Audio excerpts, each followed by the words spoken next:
kissed him like my own blood, but when he got down on one knee, the ring he held belonged to my dead husband. My name is Eleanor, and after my husband Mark died in a tragic car crash on the M25 near Surrey, I never thought I would find the will to live again. I was just 31, childless, and drowning in grief when Mark's ex from years before showed up on my doorstep with a 10-year-old boy, James, and a handwritten note from Mark himself, written before we'd even married. If anything ever happens to me, promise me you'll look after him. My hands trembled as I read it, but I kept the promise. I took James in, raised him as my own birthdays, homework, scraped knees, bedtime stories. He was quiet, withdrawn, but kind. I never forced closeness. I let him come to me. Over time, he started calling me Mom. And even though the title didn't match the biology, it filled something empty in me. For 10 years, we lived quietly in a small village outside Oxford, tending the garden, attending church, visiting Mark's grave every Sunday. When James turned 20, he went to university in London, psychology, of course, always trying to understand the mind that had abandoned him, the mother who left him, the father he barely knew. I was proud, but when he returned that summer, something had shifted. He was no longer a boy. His voice was deeper, his gaze more direct, and our silences felt different, heavier. He insisted on doing house chores, cooking dinner, taking care of me. I laughed it off. Then came the late-night tea talks, the gentle touches on my arm, the way he looked at me as if I were something fragile. I told myself I was imagining it until the night he stood in the garden beneath the oak tree.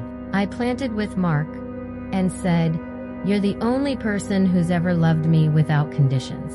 I want to be with you." I thought I misheard, but when he pulled out a box, not just any ring, but Mark's wedding ring, I felt the ground split beneath me. "You took this from the drawer," I whispered. "Why?" He looked me in the eye. "Because he loved you, and I love you too. I want to give you the future he never could." My scream wasn't of horror. It was grief colliding with confusion, shame merging with something darker, a flicker of longing.